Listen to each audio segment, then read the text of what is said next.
Boa noite, pessoal.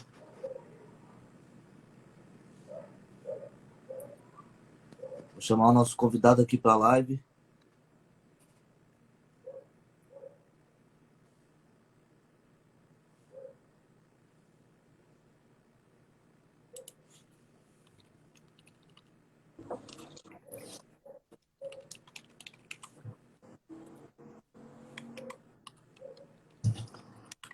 Boa noite, pessoal, tudo bem? Fala, Lucas. Certo? Boa noite, boa noite. Estou chamando o nosso convidado aqui para a live. Vamos ver se ele aceita aqui.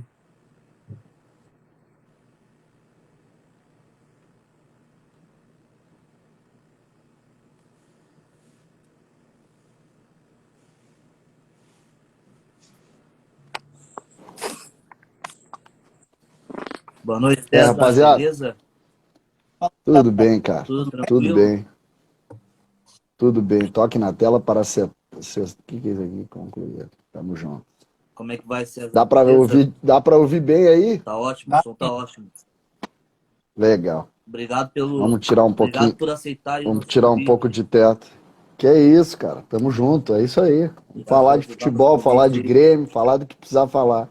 Vamos Pois falar um é, pouquinho peguei de futebol. novo, né, cara? Pois é. Peguei Covid de novo. Eu peguei em novembro de 20 e agora começou sexta, aí, sexta não, sábado, eu tive febre e chato, né, cara? Tu fica meio, pô, eu já sou veterano, aí o cara fica com medo também, entendeu? Mas vambora, né, cara? Tem que encarar, a briga é essa, não tem outra. Pois é. César, então vamos dar início aí então para não estender muito. Então, começando Vamos aqui um lá. pouco o nosso bate-papo, a gente quer saber Uhum. como surgiu a tua entrada, digamos assim, no futebol, né? Por onde que começou a tua jornada no futebol? Aí eu posso destacar principalmente o Grêmio, né? Aham. Pois é, cara, a história é assim, ó. Primeiro, é preciso fazer uma relação familiar, né? Quando se fala em história, a gente precisa pegar uma relação familiar. Assim. Meu avô, Fernando Camargo Dias, foi dirigente do Grêmio na década de 40 e 50. Meu pai, César Dias Neto, foi dirigente do Grêmio da década de 60, 70, 80, 90, foi conselheiro mais de 40 anos, ambos já falecidos. E eu nasci neste ambiente, entendeu? Eu nasci no ambiente relacionado com o futebol, relacionado com o Grêmio. Eu brinco que o Estádio Olímpico foi uma espécie de segunda casa, porque meus pais se separaram cedo e eu ia com o pai ele era advogado, trabalhava no centro, no escritório dele, mas todos os dias no fim da tarde ele ia ao Estádio Olímpico para fazer as reuniões de diretoria. Foi muito assim, imagina só, o pai foi vice-presidente do departamento jurídico quando o Grêmio foi campeão do mundo em 83. E ali eu ia com ele todos os dias, e ele ia para a reunião lá às 5 da tarde e o gurizinho lá de 13, 12, 13 anos estava lá, entendeu? E o meu ambiente foi um ambiente de dirigentes a vida inteira.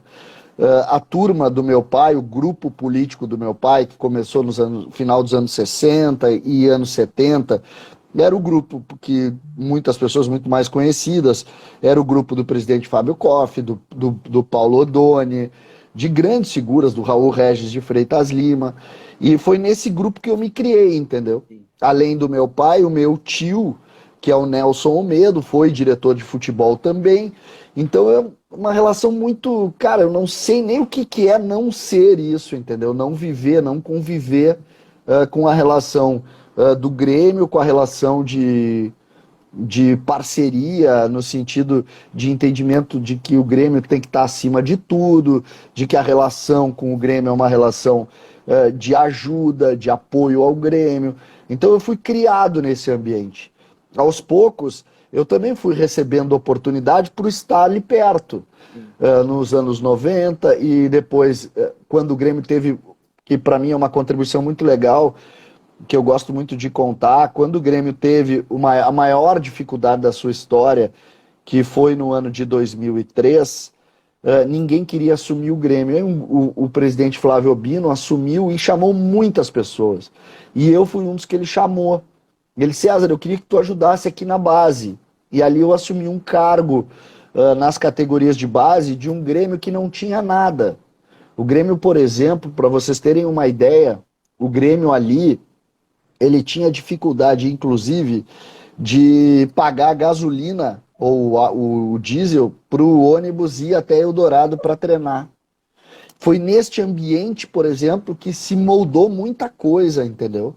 Que se lutou por muita coisa. E nessa relação, a gente viu, eu considero que foi talvez o meu principal momento como dirigente. Depois eu fui dirigente do profissional, mas neste momento, foi um ano muito duro, que nós conseguimos ali um grupo gigante de pessoas, pessoas que inclusive estão no Grêmio até hoje, ajudar muito a construção de um trabalho que deu sequência a formar jogadores, né? Jogadores que estavam lá há muito tempo e que felizmente naquele período o Grêmio conseguiu revelar e dar seguimento às suas questões. Me parece que aquele foi um momento assim, o meu momento mais bonito dentro da direção, dentro das minhas contribuições, que depois eu acabei tendo outras, mesmo dentro nos episódios políticos de grupos e também em razão do trabalho dentro do Conselho Deliberativo,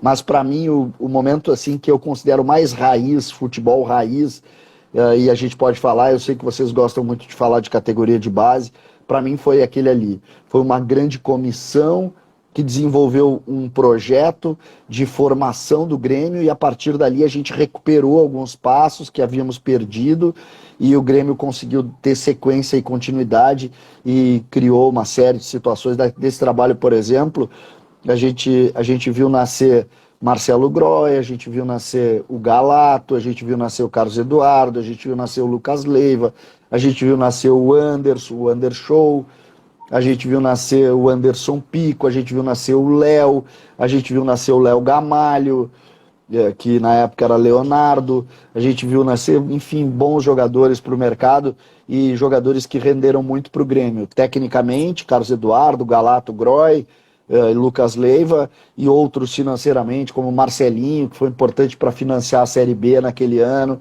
então no ano de 2005.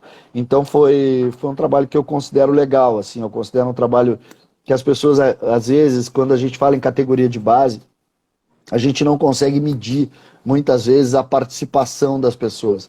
A gente não consegue ver. E isso é importante, nessas horas, a gente detectar, por exemplo, por que surge o Marcelo Groy? Da onde ele vem? O Marcelo Groy, por exemplo, imagina só, ele sai de Campo Bom, pega um ônibus, vai até a Icaraí, atravessa uma vila, eu estou falando do dia a dia dele antes de virar o Marcelo Groy, atravessa o dia a dia, atravessa uma vila perigosa, foi assaltado algumas vezes, vai no Cristal, faz o seu nome lá, começa a jogar e depois vira jogador para a categoria de base, para Eldorado e tal. E aí, a partir daí surge. Então, quando tu consegue entender que a tua contribuição ela é pequena dentro do esforço que esses meninos têm, tu consegue medir até que ponto, e às vezes eu vejo muitas pessoas, dirigentes, se colocando acima dos clubes. Dirigentes são só peças, são talvez um grão de areia um grão de arroz nessa grande história que é a força de um clube como esse, mas o grande esforço para que se vença na carreira, ela obrigatoriamente passa pelo esforço do jogador. Eu dou o exemplo do Galato também, que é muito parecido com o exemplo do Groy, que nunca foi titular e fez a defesa que talvez seja a defesa mais importante da história do Grêmio. Se não fosse aquela defesa, talvez a gente estivesse falando outra coisa hoje. Então, são situações legais. Galato tem uma história muito legal que eu gosto de contar. Eu não sei se vocês conhecem. Primeiro, eu tenho muita amizade, eu gosto do Galato, a gente tem uma relação pessoal, assim, a gente se dá muito bem. E o Galato sempre foi reserva do Andrei na categoria de base. E em determinado momento o Galato chegou para mim e disse assim: César, eu preciso que tu me dispense. Não quero mais jogar no Grêmio. Eu disse: o que houve, Galato? Não, é que eu sou reserva a vida toda, tá na hora de eu ganhar meu espaço e eu recebi uma proposta para jogar o gauchão pelo 15 de Campo Bom. Eu olhei para ele, estiquei a mão para ele e disse, me convida para tua formatura, porque goleiro tu não vai ser. Aí ele, por quê? Ele fazia educação física. Eu disse, por quê?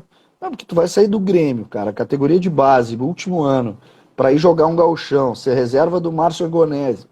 Não vai ser goleiro, cara. Tu vai jogar lá, depois tu não tem mercado, acabou. Pensa nisso, cara. E a essa altura, a gente conversando até como amigo, assim. Aí ele veio no outro dia, eu acho que tu tem razão. Eu não vou sair do Grêmio. Eu disse, bem que tu faz, não vai sair, tu vai ser goleiro do Grêmio ainda. 1 ano e meio depois ele pegou o pênalti nos aflitos. 1 ano e meio depois. Então são histórias assim que a gente vai entendendo, conversando, vendo e a partir daí aprendendo também um pouco de como é difícil fazer futebol, como a gente tem que ter entendimento. O maior problema em futebol, e vocês são jovens, vocês conheceram muitas histórias, mas vocês são muito jovens ainda e não conheceram muitas as pessoas que fizeram a história. Todos os grandes sabiam que a parte deles no processo era pequena. Todos que se acham maiores do que o clube, desconfia. Desconfia que ali na frente o tombo vem. É só olhar. Sempre quem acha que tem a receita, que acha que sabe, que acha que construiu, que acha que o futebol tem a 200 anos. Aí ele acha que o mundo caiu na cabeça dele e disse assim, tu é o melhor. E eles acreditam nisso. A famosa cartilha. E aí o que eles acreditam.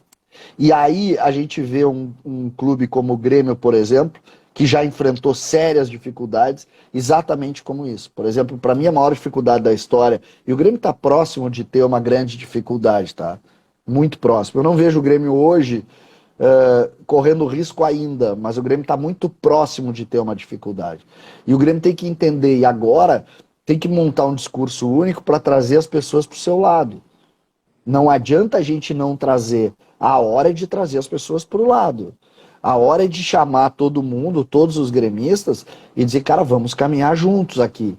E não fazer rompimentos e dificuldades. Então eu espero que de alguma forma o Grêmio consiga construir isso. Por que eu falo isso para vocês? Porque o Grêmio, se não fizer um trabalho muito forte, não sobe. E se não subir, o buraco vai ser gigante. Gigante.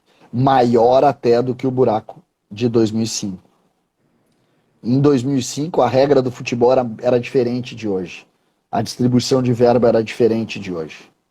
Agora, neste momento, a gente tem que compreender e entender isso. Ou aprende, sai forte disso, toma pancada, chora porque precisa chorar. Eu, por exemplo, estou abatido, sim, entendeu? Estou abatido, não tem dúvida. Me sinto, assim como acho que todos os gremistas de alguma forma precisam se sentir responsáveis. Todos nós somos. O Grêmio não sofreu um acidente, como diz o presidente, não é um acidente. O Grêmio caiu porque foi incompetente, o Grêmio caiu porque não quis discutir, o Grêmio caiu porque ficaram brigando se eram renatistas ou se eram rogersistas, o Grêmio caiu porque acabou não entendendo porque ganhou, o Grêmio caiu porque achou que dando dinheiro para os jogadores daria futebol também. Qual é a diferença hoje, por exemplo, de se pagar 500 mil reais para o Everton, se os clubes estão oferecendo 150. É porque o Grêmio achou que dando 500 daria mais dinheiro, mais futebol para ele, e não dá. Por que o Jean-Pierre ganha 400 por mês? Por que o Paulo Miranda ganha 330? Por quê? Ele levantou muita régua. Porque alguém disse o seguinte, não, se a gente pagar mais, o cara vai jogar mais. E futebol, a frase é batida, mas eu gosto sempre de falar. Jogador de futebol joga o que ele joga, não o que eu gostaria que ele jogasse. Não é isso. O que eu gostaria... Sabe o que eu queria? Eu queria que o Orejuela fosse o melhor lateral direito do mundo, que o Jeromel e o Kahneman tivessem 23 anos, Eu queria que o Diogo Barbosa fosse um grande marcador, mas não é. Não é. Então tu tem que saber a tua limitação e a tua limitação tem uma limitação financeira também. E a regra se põe aí, se impõe aí. E a partir daí é que a gente vai aprendendo a lidar com isso. O pessoal está perguntando aí quando é que eu volto nos donos da bola. E deixa eu explicar. Quando a gente tem o Covid, a gente tem um... Mesmo que sejam sintomas baixos, que eu poderia, por exemplo, entrar, a regra trabalhista não permite, entendeu? Que eu entre nos donos. Eu tô louco para entrar lá, os caras não deixam, entendeu? Eu, por mim, já tava brigando com o Ribeiro hoje. Daqui a pouco tá de... Mas os caras não deixam. Pelo menos tá de Eu férias tô do achando que... Baldasso, né, César?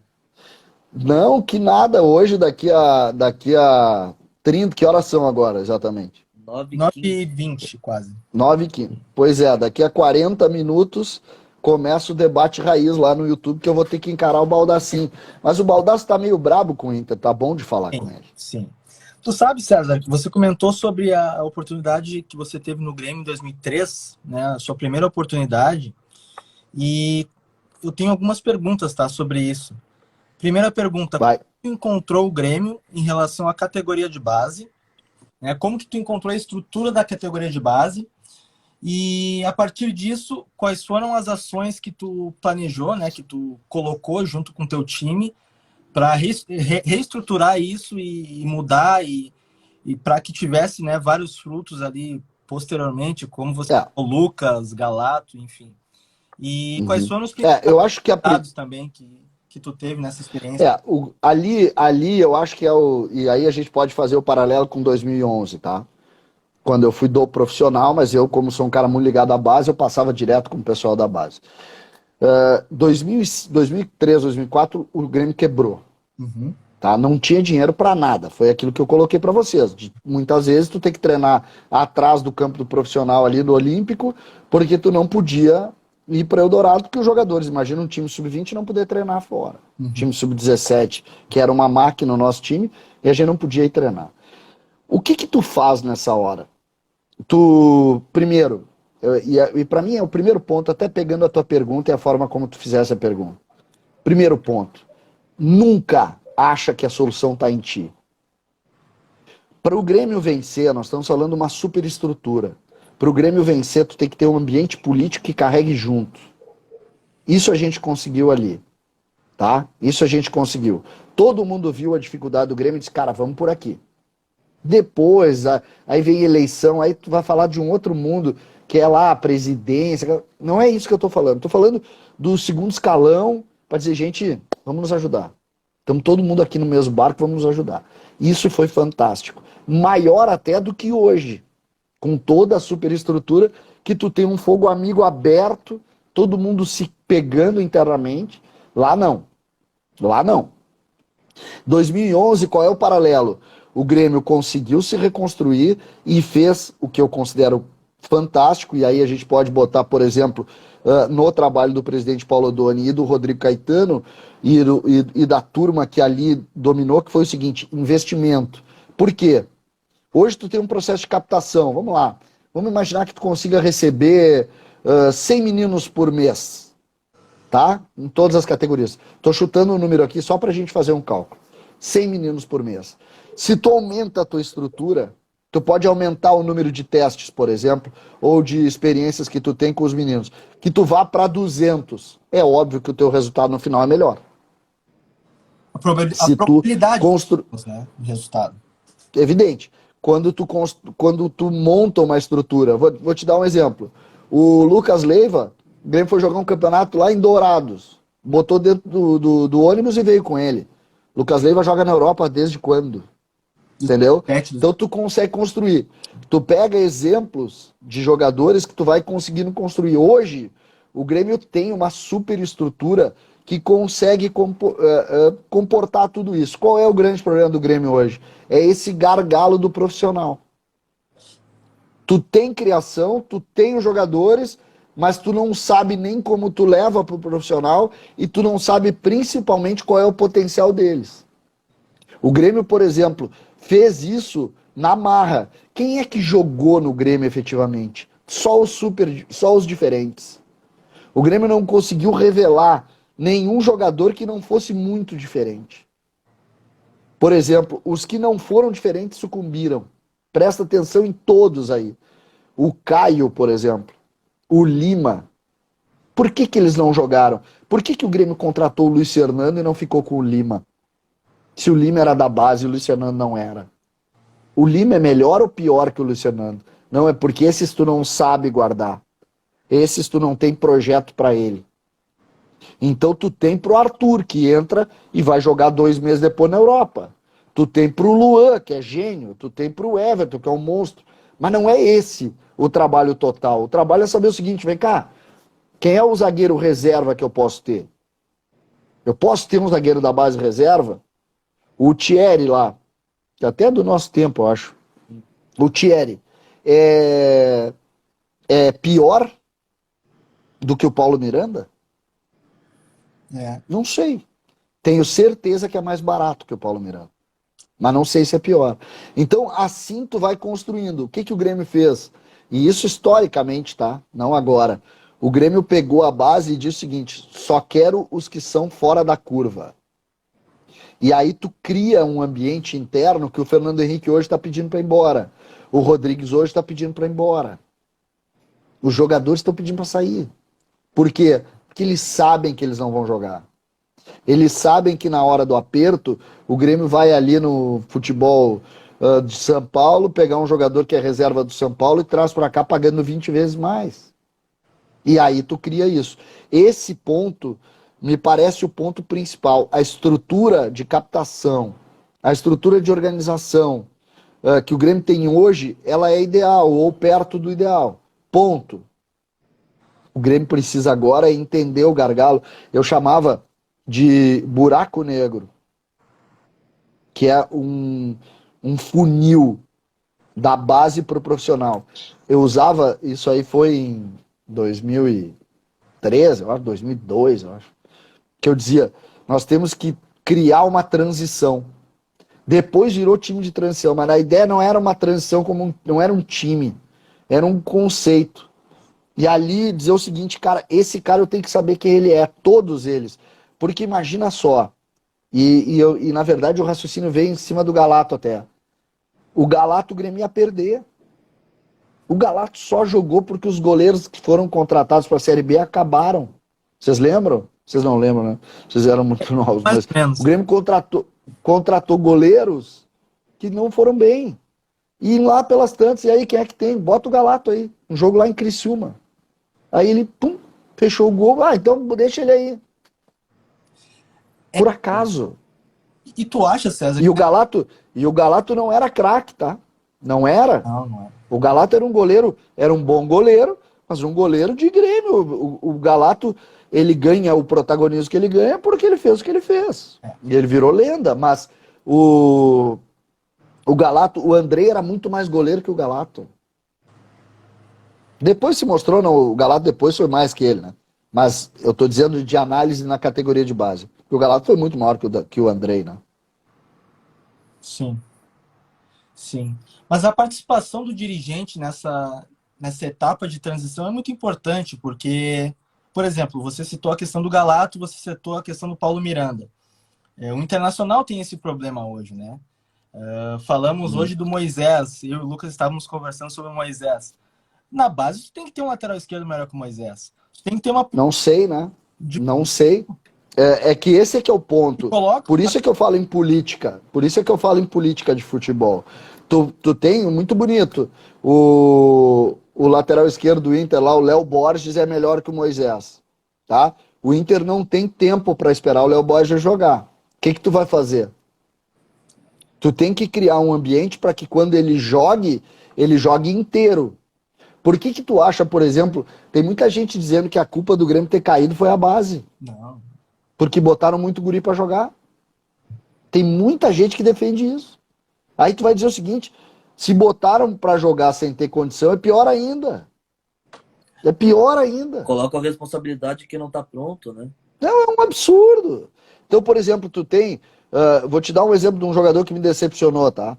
O Juan, o zagueiro. O zagueiro é muito bom jogador. Mas em determinado momento ele ficou enfeitado. Por quê?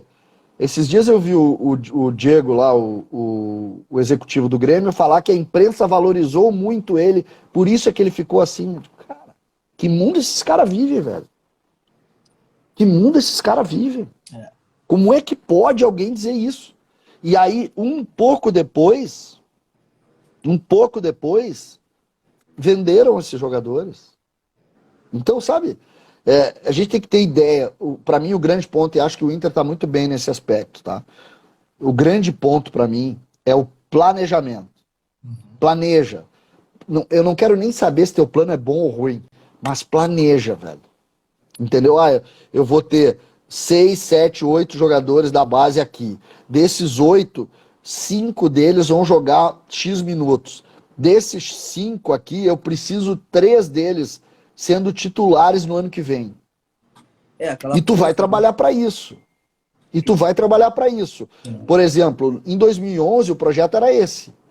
Nós temos que ter 50% da categoria de base.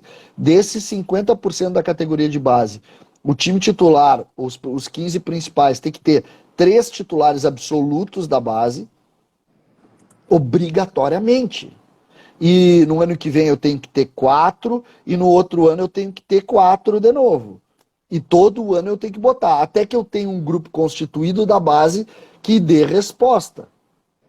Entendeu? Eu não vou chegar hoje e dizer, eu preciso ter 3 caras da base que jogam. Vem cá, quem é que é bom aí? Ah, tu é bom, vem, tu é bom. Não, futebol não é assim. Futebol não é assim, não é. Voltando à frase aquela, futebol, eles jogam o que eles jogam, não o que eu quero que eles joguem. Sim. Tudo tá lá. Então, por exemplo, o que tu faz? Tu desenvolve o plano, tu monta a estratégia, tu joga os meninos pra dentro, tu estrutura aquilo ali e tu começa a botar pra jogar. Quando que tu vai ter resposta? Em 2 anos tu tem a resposta. Em 2 anos tu tem. Qual é o maior problema da Série B pro Grêmio? Vocês se deram conta do grupo do Grêmio esse ano? Quem é que vai subir? O Grêmio tá vendendo o Fernando Henrique, tá? Vai conseguir fechar a cota porque vendeu o Wanderson, porque vendeu o Fernando Henrique. Certo? Ou praticamente, vai faltar um pouquinho. E aí? Quem é que vai jogar? Sobrou o Elias, O Orejuela vai, Lucas na o transição. Orejuela vai jogar. Não. E pode ser que Isso nem se eles jogue. jogarem. Isso se eles jogarem. Se o Churin, por exemplo, tem proposta o Churin para sair. Se o Churin jogar e for o Churin o segundo atacante, o Elias não joga. E o Pedro Lucas é o terceiro, porque joga o Benítez e joga o Campas. Sabe qual é a minha tese agora, que eu tenho sustentado sempre nos meus espaços? E é uma coisa que eu tenho batido muito o pé. Eu tenho dito o seguinte, o torcedor do Grêmio tem que rezar. Amanhã, por exemplo, é um dia de rezar. Por quê? Porque amanhã joga o Sub-20 do Grêmio lá em São Paulo, com Santa Cruz.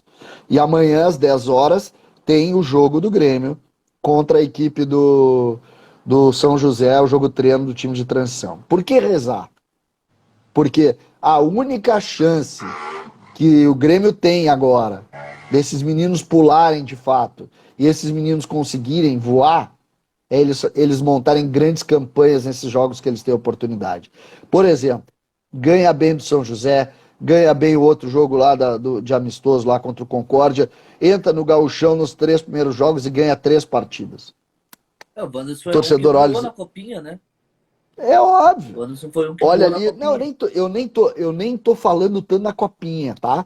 Eu tô falando mais do time de transição que vai jogar o Campeonato Gaúcho. O time de transição tem ali Bitelo, Rildo, Elias, Pedro Lucas, Gui Azevedo. O Guilherme Guedes não tá treinando bem, tá jogando Thiago Rosa. O Felipe Albuquerque e os zagueiros. Se esses caras voarem, eles não contratam mais. Se esses caras forem mal, 3 jogos, perdendo para time cascudo, que é o caso do São José, o próprio Caxias, o que vai acontecer? Ah, não serve. Vamos trazer o Kaká, que estava no futebol japonês, de 25 anos, por uma grana, para ser o 4º zagueiro do Grêmio. E vai acontecer isso, vocês sabem disso. Nestes momentos... E aí, o ciclo não anda. O Inter está até hoje vivendo sem conseguir respirar, por quê? Porque não conseguiu fazer. Não deu espaço Claro, e tá cara. indo o jogador É um caminho. É um caminho terrível, mas é verdadeiro. É verdade. Mas nesses momentos de turbulência, né, do clube, né, que o Internacional passou em 2016, que o Grêmio está passando agora, são momentos que os dirigentes não têm muita paciência, né, e os torcedores também. Como preparar os meninos, né, para que eles consigam ir bem, né, nessas oportunidades aí que eles vão ter? E se caso também eles forem mal, como trabalhar eles para que eles sejam aproveitados ali? Como é que faz isso? Todo mundo utiliza o seguinte: vai, empresta, fica um ano fora, volta. O que eu acho? Para mim é política. Mais uma vez, não adianta falar. Não adianta falar. Não adianta eu ir para lá e dizer que eu valorizo categoria de base. Não adianta. Entendeu? O que tu tem que fazer? Tu tem que ter projeto que tu utilize os caras. Quando acabou o jogo, tomou 5-0, eu já sabia que tu ia tomar 5-0. Faz parte da formação tomar 5-0. Dói, dói. Torcedor tá brabo, tá brabo. Com razão, com razão. Mas é isso. Agora, quando tu vai pro discurso e tu diz, agora nós vamos aproveitar a categoria de base. Aí vem o Marítimo e leva o teu centroavante e tu contrata o centroavante por 400 mil a mais. Que não joga nada. O que os outros vão dizer? Meu, isso aqui é só da boca pra fora. É óbvio. Se parar É pra pensar, o óbvio. Ricardinho saiu por um valor baixo, né? Para um Não, o centroavante, que é uma Ricardinho ainda posição tá. rara. Eu nem quero entrar muito. O Ricardinho, por exemplo, chegou no Grêmio em outubro, dispensado lá, virou solução muito cedo no Grêmio, entendeu? Eu nem quero entrar muito na questão do Ricardinho, porque o exemplo não serve. O Ricardinho era jogador do São Paulo, foi dispensado, veio para o Grêmio no meio do Campeonato Brasileiro Sub-20, no meio da pandemia, fez gols, é verdade, e virou solução 5 meses depois. Então, eu não acho que seja o exemplo correto. Sim. Entendeu? Porque é um jogador que, para mim, precisava maturar mais aqui. Agora, existem casos de jogadores assim. Eu vou dar o exemplo dos volantes. Por que o Diego Rosa foi embora? O Diego Rosa sabia que não ia jogar aqui. O TT foi embora por quê? O TT foi um crime. O TT joga muita bola. Entendeu? Joga muito, eles jogam muito. Só que o que acontece? Se tu não monta o plano para eles, não olha, pô, eu tenho o Diego Rosa vai valer mais do que qualquer venda que o Grêmio fez sem ter jogado no Grêmio. O Fernando Henrique, por exemplo, que está indo embora, era a reserva dele. Jogava naquele time da Taça São Paulo, o Diego Rosa e o Fernando Henrique era banco dele. Então, sabe, o Grêmio precisa recuperar algumas coisas que teve muito na sua história, muito na sua história. Uma delas é menino da base vale mais do que menino de fora. Aqui é o contrário, cara. Aqui é o contrário. Nunca foi assim. O Grêmio sempre valorizou muito. Entendeu? Por exemplo, diga. Não, pode falar, Cezinha, pode falar. Não, é só dentro disso. Essa análise, eu acho que sinceramente, o Grêmio precisa fazer essa minha culpa, entendeu? E agora nós temos, vou repetir para o torcedor do Grêmio que está nos ouvindo, nos vendo. O Grêmio precisa obrigatoriamente ir bem nessas duas competições. Os jogos da transição e também a Taça São Paulo. É quase jogo de vida ou morte pra gente. Se o Grêmio não conseguir ir bem nisso, vai ter muito forte o discurso contra a categoria de base. Que já existe. Que já existe. Principalmente porque nós tivemos uma geração que surfou uma onda que não foi deles e não deu resultado nenhum. A gente vai aí. Que o grande cabeça é o GPR. Grande cabeça disso é o GPR. Sim. Que é um jogador que achou que era Luan, achou que era Everton, achou que era o que foi, e não era. E ali tu tem quando dá errado, deu. Porque ali, além da bola, que nunca teve, teve também uma forma de condução da sua carreira errada interna. E ali tu tem que decidir logo. E era uma coisa que, por exemplo, muitos caras já me disseram, ele sempre foi assim na base. Bom, se ele sempre foi assim na base, não podia estar aqui, cara. Entendeu? Não podia estar aqui. Aí tá. Eu acho que é culpa do Grêmio também, o caso do GPR. Né? É óbvio que é. É óbvio que é. O Grêmio deu um poder. O Grêmio fez um contrato absurdo com o GPR. Isso, o Grêmio que... paga. O Grêmio Então, pagou pro Jean-Pierre algo que não podia pagar nunca. pode se relacionar isso também com o que aconteceu com o Luan? Talvez ali depois da Acho que sim, renovação de contrato. acho que sim. Mas Acho que sim, cara. parece Acho que que foi sim. resultado desportivo, né? Deu Libertadores pro Grêmio, fez gol na final da Libertadores. Não, é que eu acho. Primeiro que eu acho que tu comparar o Luan ao Jean-Pierre é sacanagem, né? Não, não, claro, É sacanagem. eu digo com Não pode. relação também que o Luan, depois da renovação do contrato, o futebol dele também deu uma É, caída. mas isso a gente nunca pode tirar de vista que isso está também nas relações pessoais, né? Sim, sim. Os jogadores de futebol, eles têm vidas, né? E eles, uns são mais estruturados, outros são menos. A gente não pode também, pô, o cara gostava da noite, o cara deixou de ser atleta. Também não pode botar toda a culpa no Grêmio, né? Tem que dizer, cara, o cara não quis mais. Aí se não quis mais, eu não quero também. O problema é a avaliação do jogador, né? Por exemplo, o Jean-Pierre tem dificuldade tática. Descobriram esse ano isso. Ele tá Não, na né? base há tempo. Isso aí. Isso aí eu tenho que saber há 10 anos atrás. E trabalhar isso. Ou não trabalhar, né? Ou dizer, ó, não tem solução. Que é uma outra, que é o que eu acho, por exemplo. Sim, Para mim ali não tem solução. pois é, pois é. Mas Ele vai, não que ele não seja, ele vai ser jogador, ele é jogador profissional, né? Só que ele não vai ser o jogador que todos imaginavam que ele pudesse ser, né? Mas ele é jogador profissional, não tem dúvida. aquilo que você disse, né? Ele joga o que ele joga, não o que espero que ele jogue. Ele joga o que ele joga, e aí vai ter um monte de gente que vai achar, pô, isso aqui é suficiente para mim, e vai rezar para dar certo. E a gente tem mais é que torcer que a vida dele dê certo. Eu sou incomodado com ele porque acho que ele iludiu muito, né, durante muito tempo. Mas não pessoalmente, eu tenho a minha tristeza é com relação às coisas do Grêmio, né? Sim, sim. Aproveitando um pouco ali, César, que tu comentou ali dos guris, de terem a base, de terem a vida pessoal também, aproveitando também o processo de captação ali que tu falou. Mas como que tu enxerga hoje o processo de captação de atletas? Tu acha que a mentalidade do Grêmio de trabalhar, por exemplo, só em pontos fora da curva, vamos chamar assim, um Everton, um Arthur, um PP, um Wallace, que são jogadores que deram um retorno É financeiro que eles maior. surgem naturalmente. Isso aqui acontece, eles surgem naturalmente. Se tu pegar, por exemplo, esses exemplos aí, vamos pegar os grandes jogadores, tá?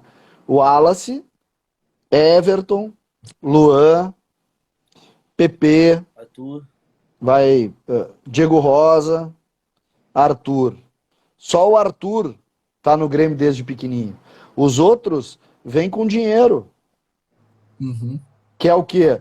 É o cara de 16 que todo mundo já sabe. Porque o que acontece hoje? A comunicação ela é farta. Um cara vai bem lá no Acre, todo mundo já sabe. Aí os teus olheiros dizem, cara, o Grêmio só tem ganhou uma um aqui no competição. Acre que é um fenômeno. Tu vai lá e tu diz, cara, eu te ofereço A, B, C, D, a estrutura é essa e a camisa é a do Grêmio. Vamos, vamos. O Everton foi assim. Tu Tu comentou, tem muitas vezes parcerias com empresários que fazem isso. Então, pega no caso do Everton o Gilmar Veloz, que foi lá, bancou uma parte e tal, eu trouxe ele. Por isso é que tudo é dividido em matéria de percentual. Hoje a gente estava falando, no caso do Fernando Henrique, 60% é do Grêmio. O GPR, 60% é do Grêmio.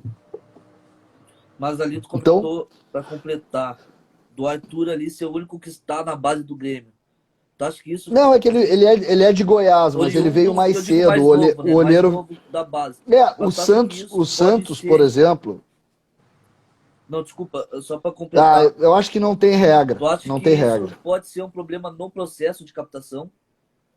Não, acho que não. Acho que não tem regra. O Santos, por exemplo, busca lá de 10, 11, 12 anos. O Grêmio não fecha essa porta. Tem de 12, tem de 15, tem de 17. Acho que acima de 17 é mais complicado. Agora, tem saída. Tu quer os bons contigo. Então tu tem que. A tua gama de olheiros hoje é grande, tu tem estruturas de peneiras, não peneiras essas antigas peneiras, mas tem estruturas que tu consegue ver, campeonatos mais periféricos, tu traz aí. Agora, tu traz 100 para um dar certo. É assim o processo. Entendeu? O processo é esse. E como deixar mais assertivo esse processo? Ah, eu acho que testando mais. É mais ou menos que nem a Covid. É, testa, testa, testa, testa, traz jogador, traz jogador. Não tem outra saída. Agora, eu não posso nem discutir a estrutura, né? O Grêmio tem super estrutura aqui, né? Hoje o Grêmio fez investimento, tem CT. O Grêmio vai competir sempre com os melhores. Vai ter sempre os melhores jogadores? Acho que sim. Assim como os grandes clubes brasileiros. A gente pega, por exemplo, os times da Copinha. Vocês viram o time da Portuguesa, por exemplo, jogou contra o Inter. A Portuguesa tem bons jogadores. Hoje, por exemplo, tu olha lá e diz assim, cara, aquele 10 da Portuguesa, canhoto, baixo, eu tenho aqui. Puta, eu tenho o Gabriel, cara. Gabriel é melhor? É melhor. Pô, não vou lá. Tem o Gabriel aqui, entendeu? E aí tu vai, é difícil, não é? Porque tu não tem espaço para fazer 100 times, Sim. mas tu tem espaço para receber jogadores. E aí a tua linha de troca na base é gigante. E a partir daí tu vai desenvolver. Até assim, Basicamente é isso. na questão do Grêmio, né, em 2015, o Grêmio teve uma mudança de cultura de futebol, né? Eu enxergo assim, né? A partir ali da entrada do Roger Machado como treinador, e mudou assim o paradigma do Grêmio, no meu ponto de vista. Tá, tu tá falando tática, né? Eu tô falando em cultura de futebol. Cultura de futebol. Tá. A partir disso, o Grêmio começou a revelar jogadores de acordo com aquele perfil de futebol. Então, inicialmente foi o Arthur, inicialmente foi o Maicon, né? A contratação do Maicon, aí depois veio o Arthur, aí depois veio o Matheus Henrique, aí nas pontas, né? Inicialmente tinha ali o Fernandinho, que era um cara mais meia boca, e depois surgiu o Cebolinha. Tu acha que essa questão da cultura de futebol é bem importante na hora da captação? Porque não, eu quero captar um volante estilo Arthur. Tá, mas tu abre precedente para trazer um cara como o Wallace, que é um cara mais trombador? Ou tu acha que, não, se o cara é bom, ele vai passar por cima de tudo isso e o Grêmio vai trazer e o clube vai trazer? O que tu acha disso? É que a gente fala, por exemplo, cultura de futebol, né?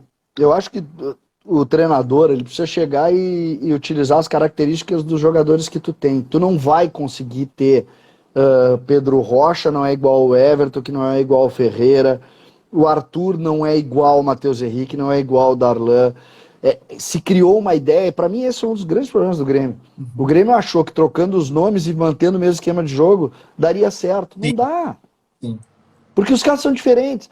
Aí chegou uma hora que disse assim, Luan e vai dar espaço para o Jean-Pierre e o Jean-Pierre vai ser o sucessor do Luan. Cara, quem é que acha que o Jean-Pierre tem as mesmas características do Luan? Então não é. Tu tem que revelar bons jogadores. Quando eles surgem, tu tem que ter inteligência para dizer, cara, esse aqui joga mais assim. Esse aqui precisa desse time. Esse aqui não. Vou dar um exemplo. Por que os volantes do Grêmio conseguiram ter e foram com aquele sucesso todo? Vocês param para olhar o time do Grêmio. Qual é o grande segredo? A força de Jeromel e Kahneman. Tu não precisava ter um marcador na frente da área. É verdade. Eles marcavam por eles e pelos volantes. Tu tira a força de Jeromel e Kahneman. Hã? E um professor do lado. Tu tira a força. Exatamente. Tu tira a força de Jeromel e Kahneman, o Grêmio ia vazar. Por quê? Porque o Michael não marcava tanto, o Jailson era mais marcador, o Michel também, o Arthur também não era um grande marcador. Isso se mostrou com o Matheus Henrique, né? Com as lesões de Jeromel e Kahneman ano passado. Quando os caras começaram a machucar, a bola começou a entrar. E aí? O Michael piorou, tá mais velho. Claro que ele piorou, ele tá mais velho. Só que não é só isso, cara. É complexão tática do time. É desenvolvimento da equipe. A equipe é um somatório de peças. Quando tu perde uma peça, tu tem que saber, cara, eu perdi o Jeromel. Não, deixa aí, eu tenho o Paulo Miranda. Paulo Miranda não tem velocidade. Se a minha linha encurtar, lá atrás vai ser um horror. Ele encurtava, o que acontecia lá atrás? Vazava. Por quê? Porque não tinha velocidade. Chegou um momento, o Grêmio fez um jogo contra o Santos. Vocês lembram do jogo? E o Paulo Miranda botou a mão na bola e fez um pênalti? Não, o jogo do 4-1 lá. Que a zaga era David Braz encurtando o campo. Tomou gol com 15 Qualquer contra-ataque era chance de gol dos caras.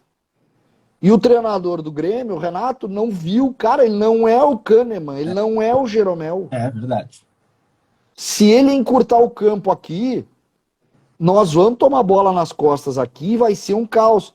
Cara, quando olhou, tava 3-0. É. Começou Quando o jogo olhou 1 a pro 0 lado. praticamente, né? Sim, a famosa assistência do Jean-Pierre pro cara do Santos lá. Bom jogador, inclusive. Gente, eu preciso só desligar aqui que eu tenho que ir pra outra lá. Então, show de bola, César. Uma última pergunta minha. Diga.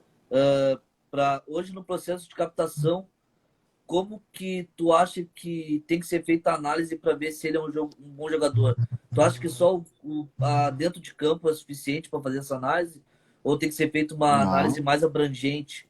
Até para captar o hoje em atleta dia, pra base. não, hoje em dia o campo é uma parte do processo. O campo é uma parte do processo. Hoje tu tem que saber tudo. Tudo. Tudo. Tá aí a quantidade de jogadores que mentalmente são fracos. E aí tu tem essa pressão de rede social, de não sei o quê. Tem que ter tudo hoje. Mas, e aí eu não sei se vocês sabem, o Grêmio tem uma ação multidisciplinar hoje fantástica, né? O Grêmio consegue fazer isso. É verdade que o Grêmio nos últimos anos se permitiu muito o empirismo. Mas o Grêmio tem a academia dentro dele e o Grêmio sabe analisar. Tomara que volte a fazer. O Grêmio trabalhou nos últimos anos muito com o empirismo e isso, o resultado tá aí, né? César, uma última pergunta para os nossos seguidores que estão buscando aí oportunidades no futebol, tá? Tu falou aí das peneiras. Tá. A cada 100 jogadores testados, um acaba virando. E pergunto, tá? Eu não tenho esse número, eu falei aleatoriamente, né? Como se tornar esse um? Ah, cara, trabalhando, velho. Trabalhando. Eu costumo dizer o seguinte, tá?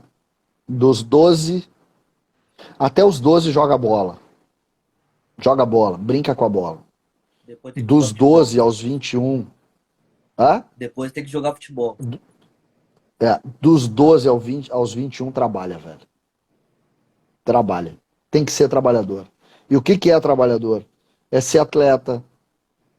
É não se perder em determinado momento com a alimentação, com a parte mais saudável do jogo, com a capacidade física. É até os 21 que tu te desenvolve. Por que os jogadores, muitos, surgem aos 18, ganham um baita contrato e aos 21 são ex-atletas? Exatamente por isso. Os caras...